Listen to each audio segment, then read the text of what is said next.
పోల్చుకోవడం వల్లనే. ఇతరులు బాగున్నారు, నేను బాగలేను అన్న ఉద్దేశమే మనకు ఆ పోల్చుకోవడం వల్లనే ఆ ద్వేషము, ఒకరి మీద కోపము అనేది మనకు వస్తుంది. మరి ఆత్మ అంటే భగవంతుడు అని చెప్పారు సార్. మరి ఆత్మ అంటే భగవంతుడు అని సారేగా చెప్పడం మనకు భగవద్గీతలో శ్రీకృష్ణ భగవానుడు కూడా 10వ అధ్యాయంలో 20వ శ్లోకం ఉంది. అహమాత్మ గుడాకేశ సర్వభూత శయస్థిత అహమాదించ మధ్యంచ భూతానాం అంతయేవచ. మరి అహం నేను ఆత్మని అన్నాడు శ్రీకృష్ణ భగవానుడు. నేను కృష్ణుణ్ణి, నువ్వు అర్జునుడిని అని చెప్పలేదు, నేను ఆత్మని అన్నాడు. మరి సర్వ ప్రాణులలో నేను స్థితమై ఉన్నాను అన్నాడు. అన్ని ప్రాణులలో ఉన్నాడు, మనలో కూడా ఉన్నాడు. మనం అంటే ప్రాణి, ఒక జీవి అనుకుంటే ఈ జీవుల్లో కూడా ఆ పరమాత్ముడు ఆత్మరూపంలో స్థితమై ఉన్నాడు అని చెప్తున్నారు. మరి భగవంతుడు మనమైనప్పుడు మరి భగవంతుడి లక్షణాలు ఎందుకు ఉండట్లేదు అంటే, ఇలా మనసు మలినంగా ఉండడం వల్ల, ఇతరులను పోల్చుకోవడం వల్ల, మళ్ళా అన్నీ ఆశించడం వల్ల కూడా ఏది చూసినా మనకు కావాలి అనిపిస్తుంది. మరి ప్రశాంతంగా భగవంతుడి స్థితి ఏంటిది అంటే ప్రశాంత స్థితి. మరి ఆ ప్రశాంతత కోసమే మనము శ్వాస మీద ధ్యాస ధ్యానం మొదలుపెట్టాం మొదటైతే. తర్వాత ఆత్మజ్ఞానం మీద ఆసక్తి కలిగింది. కానీ మొదలు చంచలంగా మనస్సుతో, ఆ చంచల మనస్సుతో ఆరాటాలు పోరాటాలతో జీవితాన్ని గడుపుతూ దుఃఖంలో ఉంటూ రోగాల పాలవుతాం. అప్పుడు ఈ రోగం ఎందుకు వచ్చిందిరా బాబు, మరి దీనికి ఏది పరిష్కారం అంటూ వెతికినప్పుడు మనకి గుడులకు వెళ్ళడం. ఎందుకంటే 11 ప్రదక్షిణాలు ఆ రావి చెట్టుకు చేస్తే ఒక రకంగా, మరి పంతులు ఒకటి చెప్తాడు, ఒక జపం చేయండి 1000 జపం అని, అది చేయడం. యజ్ఞ యాగాదులు కూడా చేసేవారు కూడా ఉన్నారు. ఎందుకు అంటే ఈ రోగం, ఈ దుఃఖం పోవాలని. ఎన్నెన్నో ప్రయత్నాలు చేశాం మనం కూడా. చేసిన తర్వాత ఏ ప్రయత్నం కూడా ఫలించలేకపోయింది. ఎందుకంటే అది మన కర్మానుసారమే రోగం. మనకు పత్రి చెప్తారు, చిన్న చిన్న పాపాలే చిన్న చిన్న రోగాలు, పెద్ద పెద్ద పాపాలే పెద్ద పెద్ద రోగాలు చెప్తాడు. మరి అలాంటి పాపాల వల్లనే మనకు రోగం కలిగిందన్న అవగాహన మనకు లేక అక్కడ ఇక్కడ తిరుగుతూ ఈ ప్రశాంతత కోసం, ఈ రోగం బాధ తగ్గించుకోవడం కోసం ఎన్నో ప్రయత్నాలు చేస్తూ చివరికి ఈ ధ్యానంలోకి వస్తాము. ఎవరి ద్వారానో మనకు అందుతుంది. అది భగవంతుడి కృప వల్ల మనకు సద్గురువుని అందించడం జరుగుతుంది. మరి సద్గురువుని దొరికినాక కూడా మనము ఆ సరైన ధ్యానం చేయకుండా అలా సార్ చెప్పారు ఈరోజు, మనం చెప్పుకోవద్దు కావచ్చు, కానీ అది ఎంజాయ్మెంట్లు అంటూ మ్యూజిక్ మెడిటేషన్లు అలా అలా తిరుగుతూ ఉంటే ఎన్ని రోజులు తిరిగినా మనకు ఏమీ లాభం లేదు. అది నా అవగాహన కూడా. ఎందుకంటే నేను 2010 సంవత్సరం 10లోనే నేను ధ్యానంలోకి వచ్చాను.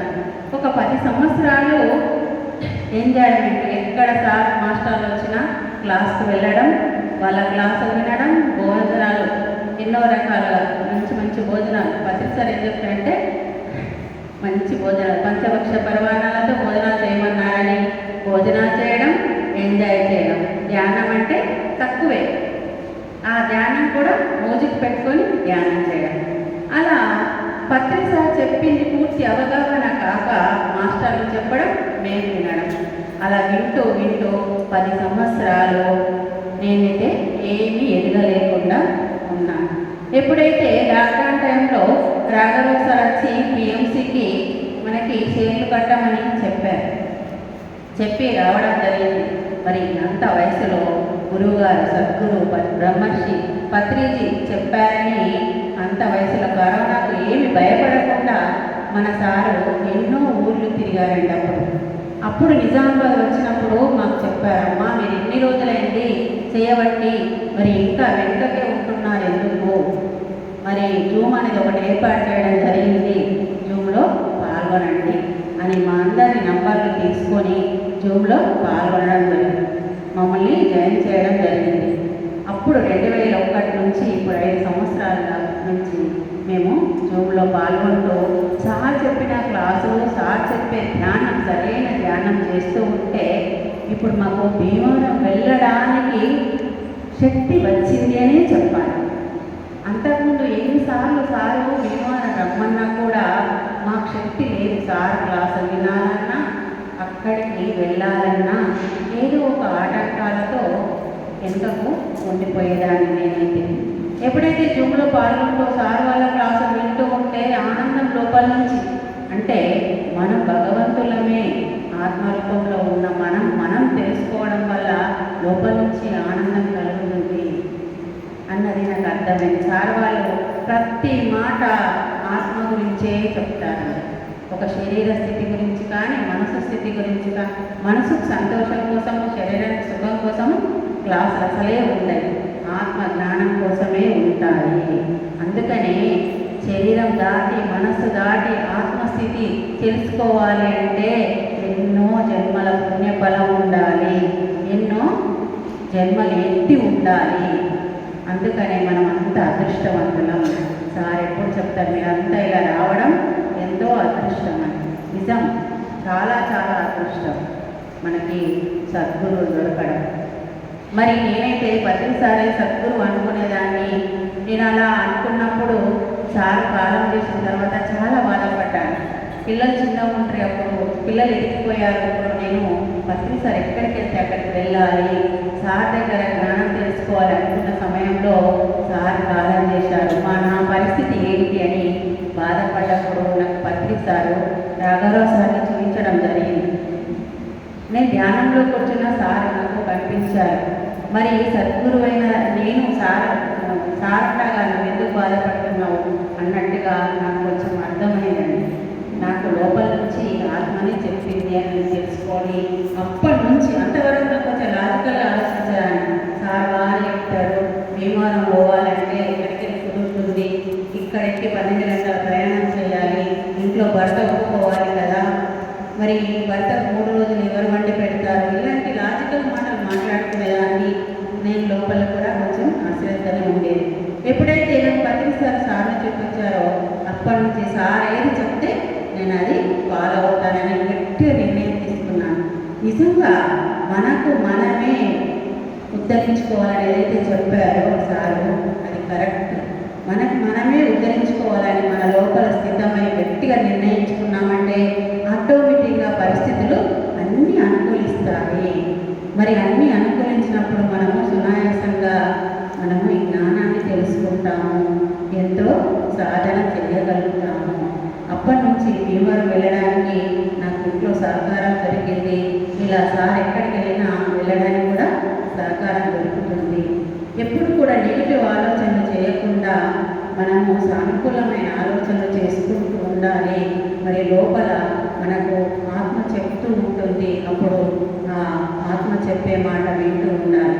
మనకు రాజలక్ష్మణ్ ఎప్పుడు చెప్తుంటారు, మనసు గొంతు పెద్దది, ఆత్మ గొంతు చిన్నది. ఎప్పుడైతే మన సాధన శ్వాస మీద ధ్యాస సరైన సాధన చేస్తామో మనము ఆత్మ మాట వినగలుగుతాము. ఎప్పుడైతే భగవంతుడి మాట, అంటే ఆత్మ అంటే భగవంతుడు అనుకున్నాం, భగవంతుడు ఆత్మ అంటే మనలోనే ఉన్నాడు. మనలో అంటే మన జీవుడు అనుకున్నప్పుడు మనలో ఆత్మ ఉంది, అంటే నేనే భగవంతుడిని తెలుసుకున్నప్పుడు మనం ప్రతిదీ ఆ దైవమే నడిపిస్తుంది. మరి మనకిక్కడ ఆత్మజ్ఞానం పొందితే ఎన్నో లాభాలు. మరి ఆ ఆత్మజ్ఞానం పొందినక్కడ మనకి సార్ వాళ్ళు ఎంత ప్రచారం, మన భద్రిజే గారు, మన రాఘవరావు సార్ కానీ, రాజలక్ష్మమ్మ కానీ ఎన్నో రాష్ట్రాలు తిరుగుతున్నారు. ఇప్పుడు గోదావరిలో అమ్మ ఉంటే రాఘవరావు సార్ ఇక్కడ ఉన్నారు. ఒక్కసారి మన భర్త ఒక ఊరికి, మనం ఒక ఊరికి పోతే నలుగురు ఎన్నో రకాలుగా అనుకుంటారని మనలో బాధపడుతూ భయపడుతూ ఉంటాం, ఎవరేమనుకుంటారు. మరి వాళ్ళు ఎలా చేయగలుగుతున్నారంటే అవన్నీ అధిగమించాలి. మొదట్లో అనుకున్నారు కావచ్చు వాళ్ళని, ఇప్పుడు వాళ్ళు ఎంత గొప్ప వాళ్ళు చెప్పుకుంటున్నారు. అనుకుంటున్నారో అని చెప్తారు సారు అమ్మ. మరి ఈ వయసులో పిల్లల్ని ఇబ్బంది పెడుతూ మనమలను ఇబ్బంది పెడుతూ ఎంతో బాధ పెడుతూ ఉంటారు పెద్దవాళ్ళ వయసు వాళ్ళు. మరి సార్ వాళ్ళు ఎవరికి ఏ ఇబ్బంది పెట్టారు, మన దగ్గరకు వచ్చినా కూడా